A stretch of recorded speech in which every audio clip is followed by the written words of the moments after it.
Ellie, I have known you to be in the space for drafting projects or programs with respect to TVETs and then how to make it inclusive.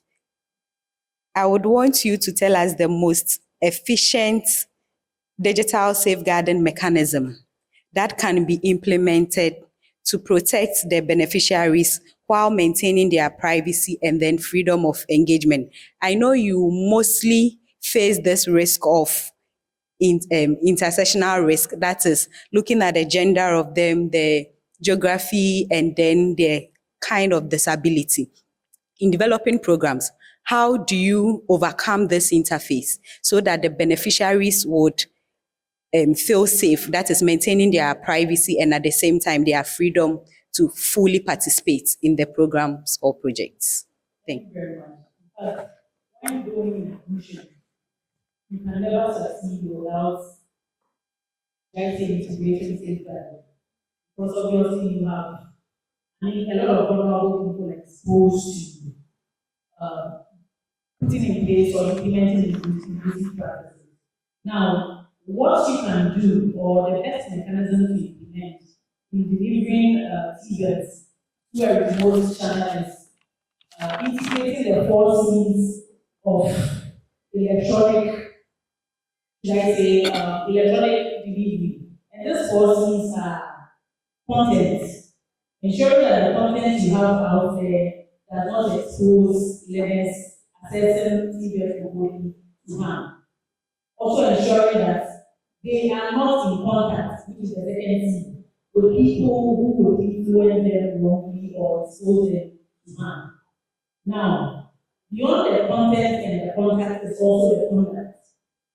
Once whoever is out there does not have to conform to conduct that are acceptable or the best practices, they tend to expose learners to what should I say, cyberbullying in wrong practices, using the platform required for delivering of TVET services to probably, should I say, profiling young people or vulnerable people to wrong practices.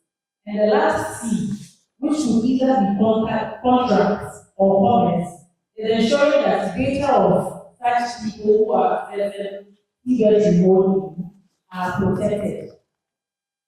We go into contracts that ensure that the data of the ones accessing TVET remotely are protected, or comments, which ensure that the platforms that are being used are ones that are strict and not exposing young learners or vulnerable people to, should I say, betting activities, programs that usually pop up on these digital platforms at that young age.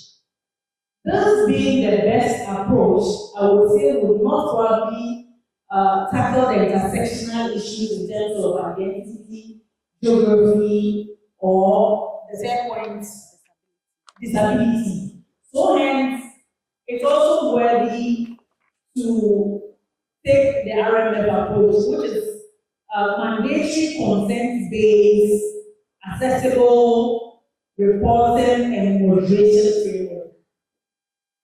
Because the space is one where TVET is being delivered and is being also received or consumed by people with vulnerability.